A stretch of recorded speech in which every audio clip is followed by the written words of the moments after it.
மயிலாடுதுறை கிட்டப்ப அங்காடி அருகில் அனைத்து விவசாய சங்கங்களின் ஆர்ப்பாட்டம் ஒருங்கிணைப்பாளர் துரைராஜ் தலைமையில் நடைபெற்றது.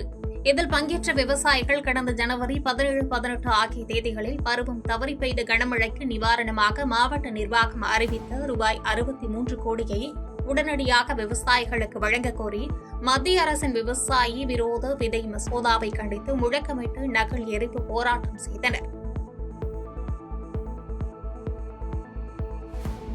மதுரை மாவட்டம் உசிலம்பட்டியில் காங்கிரஸ் மூத்த தலைவர் சோனியா காந்தியின் பிறந்த நாளை முன்னிட்டு காங்கிரஸ் கட்சி நிர்வாகிகள் பொதுமக்களுக்கு இனிப்புகள் வழங்கி கொண்டாடினர்.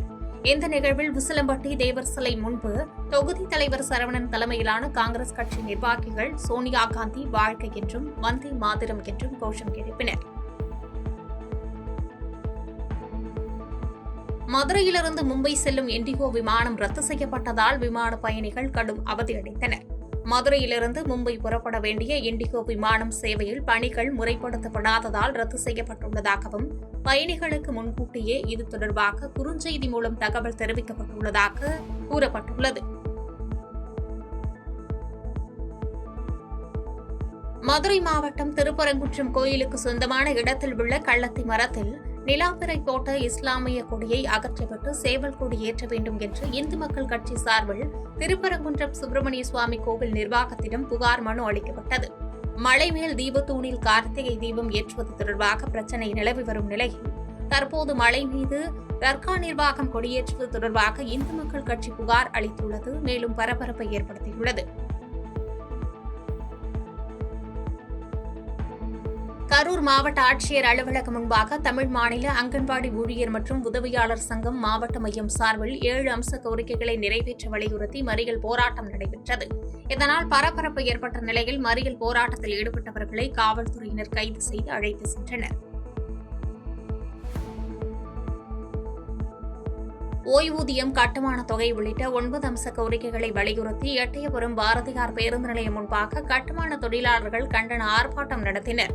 மாநில செயலாளர் தலைமையில் நடைபெற்ற இந்த ஆர்ப்பாட்டத்தில் ஓய்வூதியம் 6000 ரூபாய் வழங்கிடக் கோரியும் கட்டுமான மானியத் தொகையை உயர்த்தி வழங்கிடக் கோரியும் கோஷங்கள் எழுப்பினர்.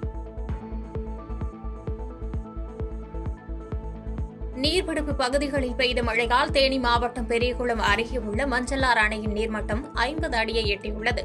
மேலும் மஞ்சளாறு அணையின் நீர்மட்டம் உயர்ந்துள்ளதால் தேனி, திண்டுக்கல் பாசன விவசாயிகள் மகிழ்ச்சியடைந்துள்ளனர்.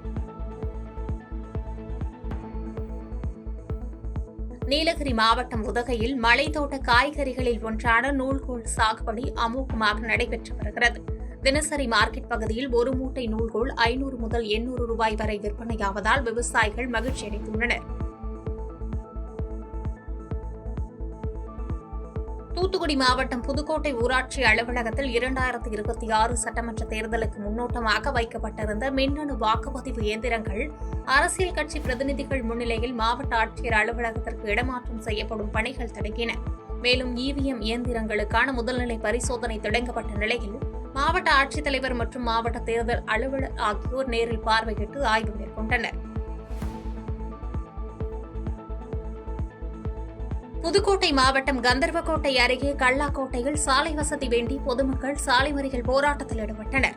இதனால் 1 மணி நேரத்திற்கு மேலாக போக்குவரத்து பாதிக்கப்பட்ட நிலையில் போலீசார் பேச்சுவார்த்தையை தொடர்ந்து சாலை மறியல் போராட்டம் கைவிடப்பட்டது. புதுக்கோட்டை நெடுஞ்சாலைத்துறை அலுவலக உதவியாளர் பணிக்கான நேர்முக தேர்வு புதுக்கோட்டை மண்டல அலுவலகத்தில் நடைபெற்றது. கோட்ட பொறியாளர் தமிழழகன் மற்றும் உதவி கோட்ட பொறியாளர் பரதன் ஆகியோர் தலைமையில் நடைபெற்ற இந்த நேர்முக தேர்வில் சுற்றுவட்டார பகுதியிலிருந்து ஏராளமானோர் கலந்து கொண்டனர். சென்னை வடகிழக்கு மாவட்டம் திருவொற்றியூர் மேற்கு பகுதி திமுக சார்பில் துணை முதலமைச்சர் உதயநிதி பிறந்தநாளை முன்னிட்டு மாபெரும் பொதுக்கூட்டம் மற்றும் நலத்திட்ட உதவிகள் வழங்கும் விழா நடைபெற்றது.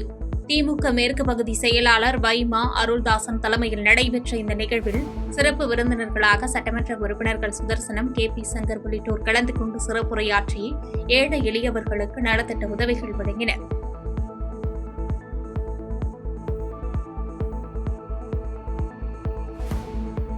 கிருஷ்ணகிரி மாவட்டம் காவேரிப்பட்டினத்தில் சோனியா காந்தியின் 79வது பிறந்தநாளை முன்னிட்டு காங்கிரஸ் கட்சி சார்பில் விநாயகர் திருக்கோயில் சிறப்பு பூஜைகள் செய்யப்பட்டது. காங்கிரஸ் கட்சியின் மாநில பொதுக்குழு உறுப்பினர் சுப்பிரமணியன் தலைமையில் நடைபெற்ற இந்த நிகழ்வில் சோனியா காந்தி நீண்ட ஆயுள்களுடன் உடல் ஆரோக்கியத்துடன் வாழ வேண்டி பூஜைகள் செய்து வழிபட்டன.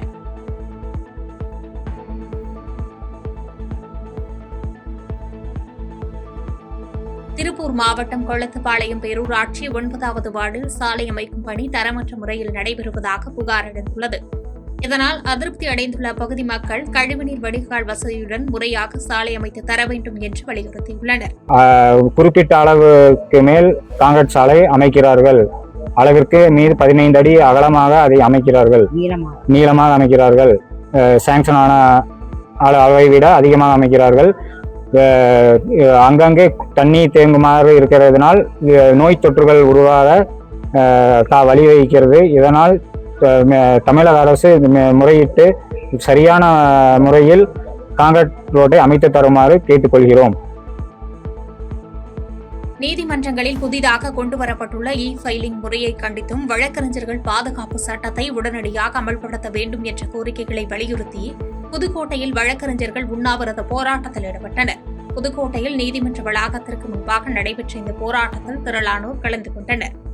கம்ப்யூட்டரில் நாம் நெட்வொர்க் கிடைக்கவில்லை, கம்ப்யூட்டர் பயிற்சி இல்லை, ஆகவே ஆப்ஷனலாக வைத்திருக்கலாம், கம்பல்சரி என்று ஒரு சர்வாதிகார போக்கை உச்சநீதிமன்றம் உயர்நீதிமன்றமும் வழக்கறிஞர்கள் மீதும் வழக்காடிகள் மீதும் திணிப்பது வேதனைக்குரியது. பொதுமக்கள் நலன் கருதி, வழக்காடிகள் நலன் கருதி, வழக்கறிஞர் சமுதாயத்தின் நலன் கருதி இந்த உண்ணாவிரத அறப்போராட்டத்தை ஜாக் தீர்மானத்தின்படி புதுக்கோட்டை வழக்கறிஞர் சங்கம் சிறப்பாக நடத்தி வருகிறது. இந்த ஃபைலிங் நடைமுறை ரத்து செய்யும் வரை எங்களுடைய போராட்டம் தொடரும் என்பதை தெரிவித்துக் கொள்கிறோம். கள்ளக்குறிச்சி மாவட்டம் சங்கராபுரம் ஜவுளிக்கடை முன்பு சாலையை கடக்க முற்பட்ட நபர் மீது இருசக்கர வாகனம் மோதி அவர் நிலைத்தடுமாறி கீழே விடும் சிசிடிவி காட்சி வெளியாகியுள்ளது. காயமடைந்த நபர் மருத்துவமனையில் சிகிச்சை பெற்று வரும் நிலையில் இந்த விபத்து குறித்து சங்கராபுரம் போலீசார் இருசக்கர வாகனம் ஓட்டி வந்த சந்தோஷ் மீது வழக்கு பதிந்து விசாரணை மேற்கொண்டு வருகின்றனர்.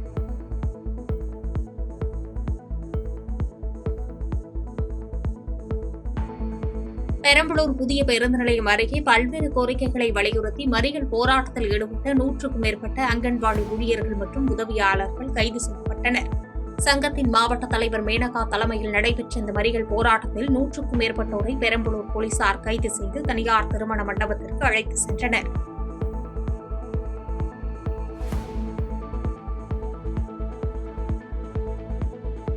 கர்ம வீரர் காமராஜ் குறித்து அவதூறு செய்தி வெளியிட்ட மை இந்தியா யூடியூப் சேனலை முடக்கி சம்பந்தப்பட்ட நபர் மீது நடவடிக்கை எடுக்க கோரி காஞ்சிபுரம் வட்டார அனைத்து நாடார் சங்க நிர்வாகிகள் காஞ்சிபுரம் எஸ்பி அலுவலகத்தில் மனு அளித்தனர். இந்நிகழ்வில் காஞ்சிபுரம் வட்டார ஐக்கிய நாடார் சங்க தலைவர் கார்த்திசன், செயலாளர் ராமகிருஷ்ணன் என 100க்கும் மேற்பட்டோர் கலந்து கொண்டனர். சமூக வழியில் சொல்லக்கூடான தவறான தகவல்களை திருத்து மக்களிடையே பெருந்தலைவருக்குரிய இமேஜை குறைக்கிறதுல தொடர்ந்து ஈடுபட்டு வருகிறார். இதனால் நாடார் சமுதாயம் கொந்தளித்து போயுள்ளது. எங்களுடைய நாடார் சமுதாயமானது உழைப்புக்கு பேர் போனது, உண்மைக்கு பேர் போனது. அதனால் எங்களோட சமுதாய மக்கள் மிகவும் கொதிப்படைந்து அவர் மீது நடவடிக்கை எடுக்கவும், அவரை கைது செய்யவும், தொடர்ந்து அந்த யூடியூப் சேனலை தடை செய்யவும் தமிழக அரசின் சார்பில் கோரிக்கை மனு நம்முடைய காஞ்சிபுரம் மாவட்ட காவல் கண்காணிப்பாளரிடம் எங்களுடைய என்று திரண்டுள்ள எங்களுடைய சமுதாய மக்களுடைய தலைவர், செயலாளர், பொருளாளர் மட்டுமே இந்த அளவுக்கு கூடியுள்ளோம். இந்த தொடர் நடவடிக்கை, இதில் ஏதேனும் நடவடிக்கை மேற்கொள்ளவில்லை எனில் அடுத்த கட்ட போராட்டம் காஞ்சிபுரம் மாவட்டத்தில் திரண்டு இருக்கும் 1,00,000க்கும் மேற்பட்ட நாடார் சமுதாயத்தின் திரண்டு அடுத்த கட்ட போராட்டம் குறித்து அறிவிப்போம்.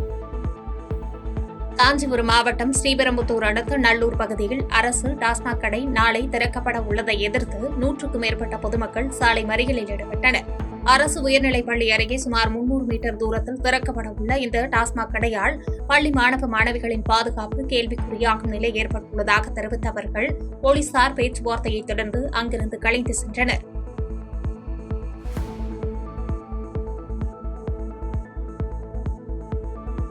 சேலம் மாவட்டம் ஓமலூர் அருகே பச்சனம்பட்டியில் சாலையில் தனியாக நடந்து செல்லும் பெண்களிடம் அத்துமீறி பாலியல் தொல்லை கொடுத்த நபரை போலீசார் கைது செய்தனர். தொடர் புகாரின் பேரில் நடவடிக்கை மேற்கொண்டுள்ள போலீசார் குற்றவாளி தங்கராஜ் என்பவரை நீதிமன்றத்தில் ஆஜர்படுத்தி நீதிமன்ற காவலில் சேலம் மத்திய சிறையில் அடைத்தனர்.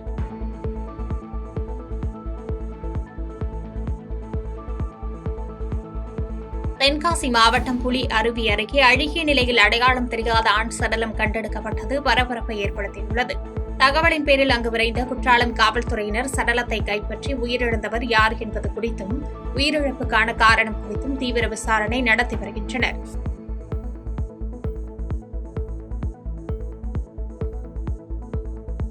செய்திகளை உடனுக்குடன் தெரிந்து கொள்ள கீழ்க்கண்ட கேபிள் மற்றும் டிடிஎச் நெட்வொர்க்குகளில் எம்நாடு செய்தி தொலைக்காட்சியை காணுங்கள்.